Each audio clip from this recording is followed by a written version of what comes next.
This ring belonged to Maximus. Now I give it to you.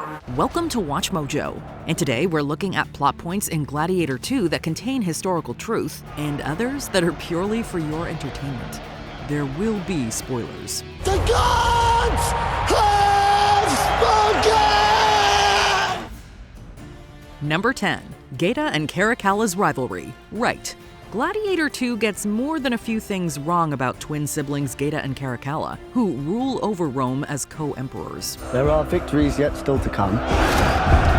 For starters, they were not twins, Caracalla being at least a year older. Emperor Geta is a sadistic, ruthless emperor. He rules Rome alongside his fraternal twin, Emperor Caracalla. However, the brothers indeed ruled side by side, for a period. Their father, Emperor Septimius Severus, appointed Geta an Augustus, making him a co-emperor. After Severus died, it was decided that Geta and his older brother would rule as joint emperors. While Gladiator II showcases their rivalry, they were even more antagonistic toward one another in reality. They even considered splitting the empire in two. Caracalla was to rule in the west, and Geta in the east. The two refused to be in each other's presence without their mother Julia Domna, who is absent from the film. While Domna maintained peace for a little while, the brothers ultimately didn't know how to share. Number 9. Caracalla's Monkey. Wrong. With his brother out of the way, Caracalla grants the title of consul to his most trusted ally, his pet monkey. Like in a lot of your scenes, you literally have a monkey on your back. As funny and unhinged as this moment is, it won't come as a surprise to learn that Caracalla didn't have a monkey who wore a little Roman outfit and diaper. I love Ridley Scott's films. I would have never thought that I would have a monkey on my shoulder as well as being in them. However, this plot point is somewhat grounded in myth. It's been rumored that Caracalla had a deep affection for his horse. He adored his horse so much that Caracalla supposedly wanted to make it a consul or senator. Of course, even this story is nothing more than a legend, with most historians agreeing it's either exaggerated or untrue. If the film was going to turn Caracalla mad, though, might as well make him bananas. Number 8. Gladiators had doctors. Right. Upon becoming a gladiator, Lucius Hanno Verus befriends Ravi, a doctor who once fought in the arena before winning his freedom. There is plenty of pain waiting for you in the next life. Ravi isn't based on any specific historical figures, but evidence suggests that gladiators did receive medical aid. One may assume otherwise since some gladiators were slaves who occasionally fought to the death. Seeing how gladiators were essentially the ancient Roman equivalent of athletes, though, it makes sense that they would have a team of physicians to keep them in fighting condition. Galen of Pergamon was one such physician who treated gladiators. While he kept many gladiators alive, Galen also studied their dead bodies for medical research. Eventually, he would leave the arena to become the personal physician to 4 Roman emperors. Although there might not have been a lot of gladiators turned doctors, Ravi isn't out of place here. The odds are against you. The odds are always against me. Number 7. Sharks in the arena. Wrong. How do you top the tiger from the first film? By pitting the hero against baboons, rhinos, and sharks. It's all in good fun, but are Lucius's animal opponents historically accurate? In general, gladiators rarely faced animals. When they did, baboons weren't entirely uncommon. It's believed that rhinos might have been at the Coliseum, although it's unlikely a warrior rode on one's back and charged at an opponent. The toughest pill for historians to swallow would be sharks in the arena. There's nothing concrete supporting this. Even in the movie's context, we're not sure how they would have moved the sharks from their natural habitat to the Coliseum. As cool as the action is, history buffs may argue this is where the film jumps the shark. Number 6. Flooded Coliseum battles. Right. While the shark battles may be pure fiction, the flooded Coliseum set piece isn't without historical backing. Ready to roll! After all, the Coliseum was constructed on the site of an artificial lake. Although they drained the lake, the Coliseum had a hydraulic system to supply water. Beneath the amphitheater, the network of circular channels distributes the stored water quickly and evenly into the arena floor. Commemorating the Coliseum's completion in 80 AD, Emperor Titus supposedly held 2 Naumachii, mock naval battles. They were held alongside other aquatic spectacles on natural and artificial bodies of water around Rome.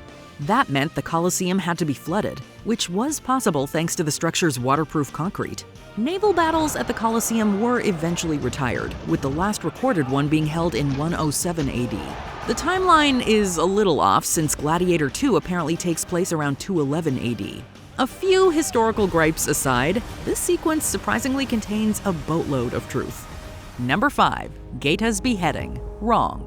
Gladiator II portrays Macrinus as a puppet master who manipulates Caracalla into beheading his brother, shoving the blade into his hand and doing half the work himself. Whose head could I give you that would satisfy this fury? The entire Roman armies. Too much?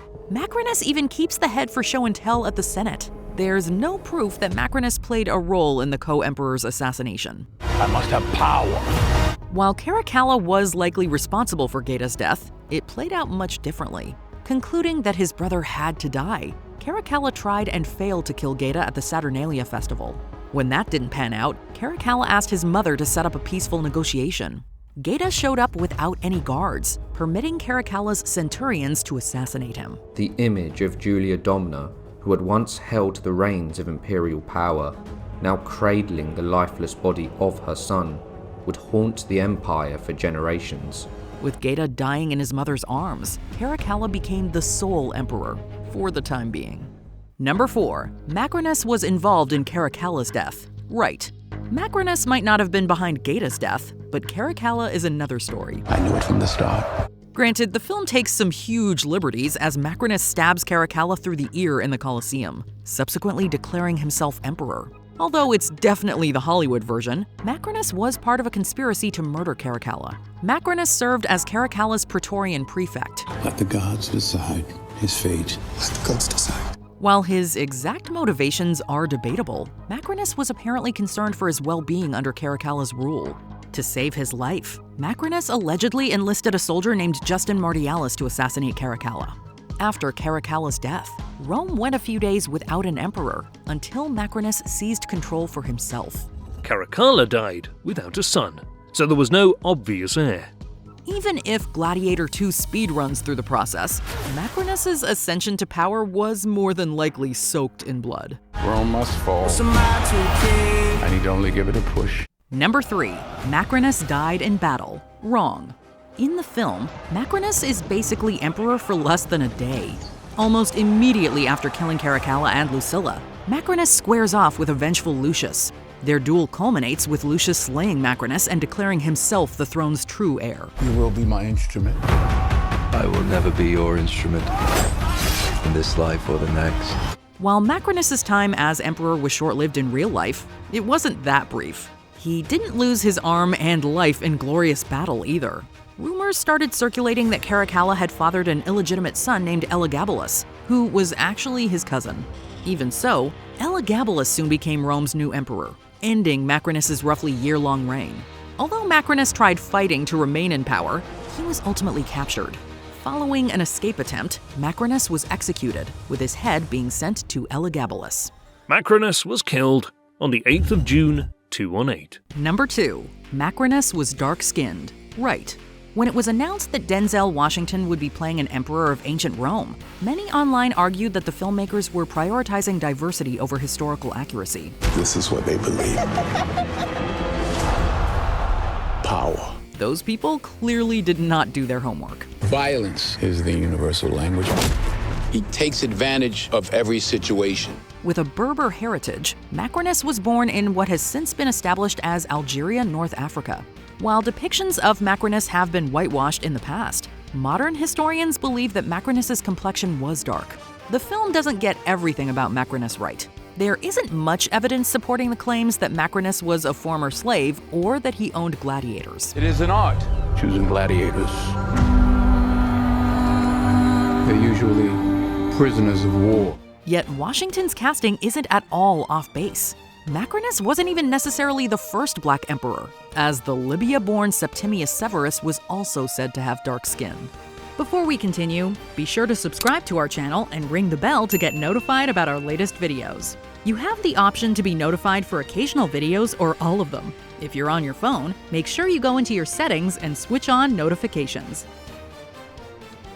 Number 1. Virtually everything about Lucius. Wrong. Maximus Decimus Meridius isn't real, but Lucius Verus indeed existed. I remember that day. I never forgot it. The fact that Lucilla was his mother is pretty much the only thing about Lucius that Gladiator II gets right. Not only did the real Lucius die at a young age, but Commodus hadn't even become emperor yet. Sister, join us. I've been reading to dear Lucius. In the film, Lucius is forced to flee Rome following Commodus's death to Africa. He loses a wife who never existed during a battle in Numidia that wouldn't have occurred around this time. He develops a grudge against the fictitious Roman general Marcus Acacius, who is married to his mother. Most fighters won't survive. You must help him.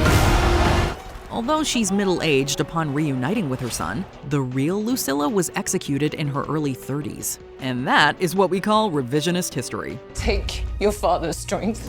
His name was Maximus, and I see him in you. Would you give Gladiator II a thumbs up or down for historical accuracy? That's kind of a trick question, but still, let us know your judgment in the comments. The gods have rendered their judgment. Did you enjoy this video? Check out these other clips from WatchMojo, and be sure to subscribe and ring the bell to be notified about our latest videos.